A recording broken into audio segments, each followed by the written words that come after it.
All right, guys, headed on the road this week. Excited for the opportunity to play a really, really good ACC opponent.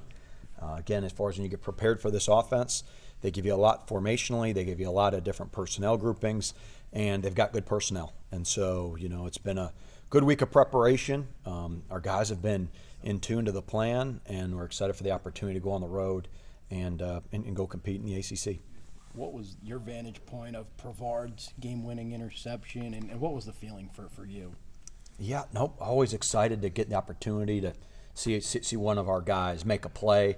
And goodness, I tell you what, it's when somebody will do their job, and they'll do their job really, really fast. It's neat to see what you can accomplish. It seemed like the guys were getting to the quarterback a little bit more. Mitchell Moulton did well, especially on that play. It was the pressure that caused that, also the interception. How happy are you with the development of getting to the quarterback a little bit more? Yeah, I think it's each week. You got to put the work in practice. I am happy that, again, as far as anytime we can influence the quarterback, if we can make that quarterback uncomfortable, it should allow us to play better coverage. Also, again, it's something that, again, we take a ton of pride in as far as our ability not only to stop the run, but also to get to the passer. When you look at Mitchell, he said he needed to learn a little bit how to play more snaps, but also playing with the club on his hand. How have you seen kind of adjust to that challenge? Yep, I think that, you just look at his role, throughout his career, he's been a guy that, I tell you what, he's just continued to get better and better and better. And when you look at him, you know what, he's done a great job as far as taking advantage of the way he trains. He does a great job as far as his preparation in the meeting room.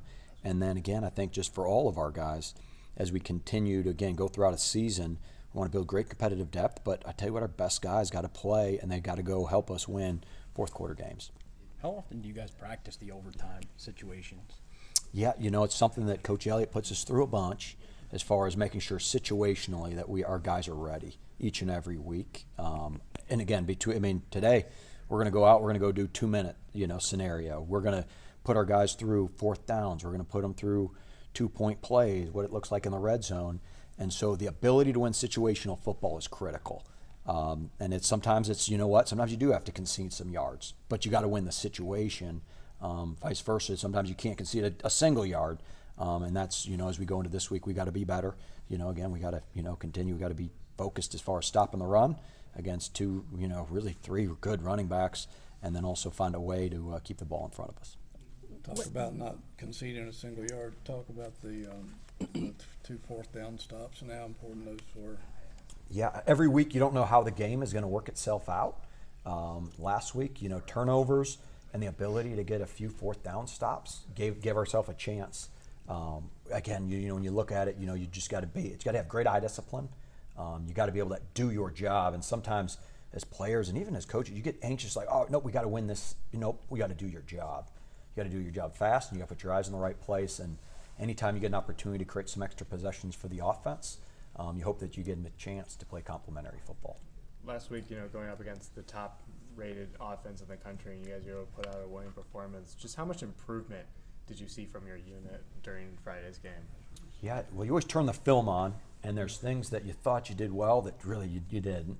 And then and then there's things that you got to grow, and that's what we got to do. This week we got to grow. We got to play better than we did last week. There's too many communication errors.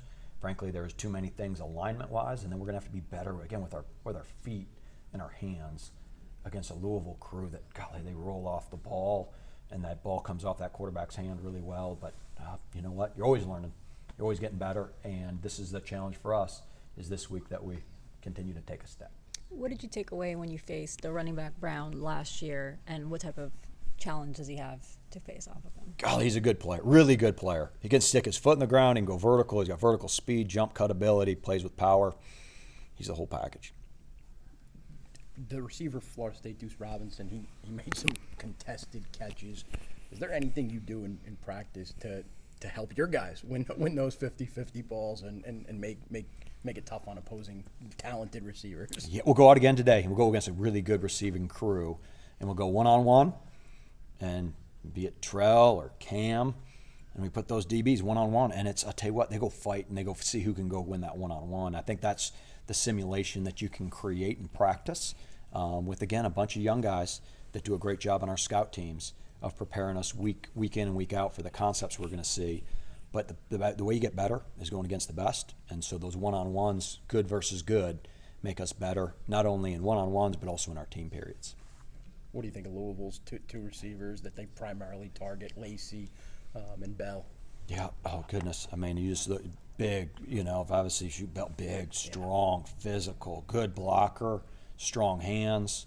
It is fearless. And then again, as far as the ability to shoot, you look at, all over the field, the motions, the shifts, finding ways to get reverses. I mean, both those young men are a lot to handle. Talk about how your pass rush has grown, and it seemed like the later in the game, the better it got last week. Yeah, and that's the goal. That's what you want to be. You want to be the better conditioned team. You want to be the tougher team later in a game. It's really a testament to the whole staff, and it's really getting our guys ready. It's from a recovery standpoint with Kelly and her team. It's Smo and the strength staff. It's Ross and nutrition. I mean, it's throughout the week. You end up winning the fourth quarter, and it's the whole staff and it's the players buying into, hey, how simple can we make it in our lives as a college athlete to do a great job academically, to focus on football, and understand, man, you get really small opportunity to be really, really good, but if you'll do all the details right, you give yourself a chance in fourth quarters and games. You talk about that simplicity, and there's obviously been a lot of added noise around the program. And despite that, you're still going on the road against a really tough, really hungry opponent. How do you feel like your players' focus level has been in practice this week? Yeah, I'm pretty sure Louisville has the most wins in the ACC in the last 2 years. Mm-hmm. That speaks for itself as far as the challenge that we face this week. And if that doesn't motivate you as a coach, as a player, goodness, I don't know what does. What did you see from Hunter Osborne on Friday? It seemed like he played a little bit more than he has the first 4 weeks of the season. What did you see from him? Yep, another young man that does a great job with his feet. He's powerful. He's, again, a great student of the game as far as, really just intellectually, football-wise. He identifies the set, understands exactly what we were trying to accomplish, and he's playing faster and faster and faster. And, again, that's why he shows up and makes plays. It seemed like Rickard really got after Castellanos in the overtimes. Yeah, well, we got a chance to rush the passer a little bit. We got to some manageable, second and longs and third downs, and Dan likes to go hunt. And there's an opportunity to go hunt, and I'll tell you what, that young man is excited for the opportunity to see if he can't just turn it loose, and we got to find ways to allow him to do so. In the second half, it looked like you guys turned to jaw a little bit more, especially when FSU was kind of showing that they were going to run the ball. How big is he coming in, and what difference did he make for you guys? Yeah, there's a few, short yardage situations. He did an unbelievable job as far as winning his one-on-one on those offensive linemen. And when you have a big anchor, in there, and it's tough to move, that'll use his hands and go make plays. You know what? I'll tell you what, allows you to play really, really good defense.